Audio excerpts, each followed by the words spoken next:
ഇന്നെന്തോ അമ്മ സ്പെഷ്യൽ? ഇത് മീൻ്റെ പനഞ്ഞില്, മത്തിയുടെ പനഞ്ഞിലല്ലേ? പപ്പടം കാച്ചിയതും. പപ്പടം മത്തിയുടെ പനഞ്ഞില് എന്താ ചെയ്യാൻ പോവാ? റോസ്റ്റ് ചെയ്യാനാ? എന്താ ചെയ്യാൻ പോന്നെ? അത് ഇങ്ങനെ തോരൻ പോലെ പൊരിക്കും. അത് പൊരിക്കുന്നതാണ് തോരൻ. തേങ്ങയും കൂടി ഇട്ട് പൊരിക്കുന്നത്. പപ്പടം കീറി പൊരിച്ചതാ. പപ്പടം കീറി പൊരിച്ചതും പനഞ്ഞില് ഉണ്ട്. മീൻ വറുത്തതും പിന്നെ പയറും മത്തങ്ങയും കൂടെ കറി താണ്ടെ. പയറ് മത്തങ്ങയും കൂടെ എലിശ്ശേരി വെച്ച്. എലിശ്ശേരി കറി അല്ലേ? എലിശ്ശേരി കറി, പപ്പടം ഉണ്ട്, മീൻ പൊരിച്ചതുണ്ട്. മീൻ പൊരിച്ചു വെച്ചിരിക്കുക. മത്തി പൊരിച്ചതുണ്ട്, മത്തി കറി വെച്ചത്, മുളക് കറി വെച്ചത്, മുളകും പുളിയും മാത്രം ഇച്ചിരി പച്ചവെളിച്ചെണ്ണ കഴിക്കാൻ. ഇനി കൊഞ്ചുണ്ട്, കൊഞ്ച് മേടിച്ച് വെച്ചേക്കുക. അപ്പൊ ഇതിന് എന്തൊക്കെയാ ഇൻഗ്രീഡിയൻസ് വേണ്ടത്? ഒരു ശകല എണ്ണ ഒഴിക്കണം, ശകലവേ ആകാവൂ. കുറച്ച് എണ്ണ ഒഴിക്കണം, മതി എണ്ണ. പിന്നെ ഇതിനകത്ത് എന്തൊക്കെ ഇൻഗ്രീഡിയൻസ്? ഇതിനകത്ത് ഇച്ചിരി മഞ്ഞപ്പൊടിയും തേങ്ങായും കരിയപ്പല, കുരുമുളക് പൊടിയാണ് ഒത്തിരി വേണ്ടത്. ഒരു പൊടിക്ക് ഒരു മുളക് പൊടിയും. ഇനി ഉപ്പ് ശകലം ചേർത്ത് കൊടുക്കണം. ഇതിപ്പോ കടുവിട്ട് പൊട്ടും. കടുവിട്ടിട്ട് ഇനി കടുവൊക്കെ കുറച്ചേ ഇടാവൂ. കറിവേപ്പില, വറ്റൽമുളക്, കടുവിട്ട് പൊട്ടി വരുമ്പോൾ വറ്റൽമുളക്, ഉണക്കമുളക്, അത് ഒരു നുള്ളു ഉപ്പ് കുറച്ചും കൂടെ ചേർക്കണം ഇതിനകത്ത്. കുറച്ച് ഉപ്പ്. ഇത്ര ഈ ഒരു പരുവിനൊക്കെ അത്യാവശ്യം ഉപ്പ് രസം ഉള്ളതുകൊണ്ട് അത്ര ഉപ്പ് ചേർക്കണ്ടെന്നാണ് പറയുന്നത്. ഇപ്പം ഇത്ര ഉപ്പേ ചേർക്കാവും. ഇത് ഇത്രയും കൂടെ ഒന്ന് മിക്സ് ചെയ്തെടുക്കാം. മിക്സ് ചെയ്ത് നല്ല കുരുമുളകാണ് ചേർത്തേക്കുന്നത്. അതാ വേണ്ടുന്നത്. കുരുമുളകാണ് വേണ്ടുന്നത്. നല്ല രുചിക്കത്തുള്ളൂ. അപ്പൊ കുരുമുളകാണ് മെയിൻ ഒരു വലിയൊരു ഇൻഗ്രീഡിയന്റ്. പച്ചമുളക് വേണ്ടുന്നവർക്ക് ഇതിനകത്തോട്ട് ചതച്ചിടാം. പക്ഷെ എൻ്റെ പിള്ളേർക്ക് അത് എരിവാ. ഇടണോ പച്ചമുളക്? വേണ്ട, കുഞ്ഞു പിള്ളേർ കഴിക്കത്തില്ല.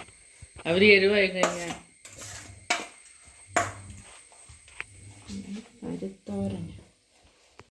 ഇനി ഈ കടു വറുത്ത് വെച്ചേക്കുന്നതിനകത്തോട്ട് ചിലർ ഉള്ളിയൊക്കെ ചേർക്കും. കടു വറുത്തതിനകത്തോട്ട് ഇതങ്ങ് ഇട്ട് മിക്സ് ചെയ്തങ്ങ് കൊടുത്താൽ. ഇനി അതിനകത്ത് മിക്സിങ് ഒന്നും വേറെ ഇല്ല. ഇതങ്ങ് പൊരിച്ചെടുക്കുക. ഉള്ളിയൊക്കെ ഇട്ട് കീറിയിട്ട് വെക്കാം.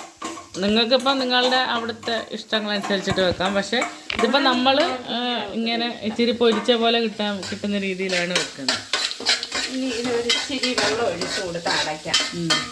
നേറാനായിട്ട് കുറച്ച് വെള്ളം കൂടെ ഒഴിച്ച് കുരുമുളകിൻ്റെ രുചി പിടിക്കട്ടെ.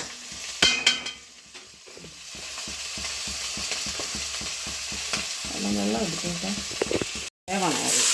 കുറച്ച് വെള്ളവും കൂടെ അതിലേക്ക് അങ്ങ് അടച്ചങ്ങ് വെച്ചാൽ മതി. എന്നിട്ട് അങ്ങ് അടച്ച് വെക്കണം. പരിപാടിയൊന്നും ഈ ഒരു രീതിയിൽ ഇത്രയും പരുവ ഉള്ളെങ്കിൽ ഈ ഒരു രീതിയിലുള്ള വെള്ളം മതി. വെള്ളം അധികം വേണ്ടി വരത്തില്ല. പരുവിന്റെ അളവനുസരിച്ച് കൂടുതൽ പരുവ ഉണ്ടെങ്കിൽ ആ രീതി. ഇല്ല, വെള്ളം കുറവും. ഇതിപ്പോ നമ്മൾ മത്തിയുടെ പരുവാണ് എടുത്തത്. എത്ര പരുവുണ്ടെങ്കിലും കുറച്ച് വെള്ളമേ ഒഴിക്കാവൂ. അത് ആദ്യം നിന്നൊന്ന് വെന്ത് കിട്ടാനാ. ആ തേങ്ങായി ഈ ഒരു ചെറിയ തീയിലിട്ടിട്ടാണ് വേവിക്കുന്നത് നമ്മള്.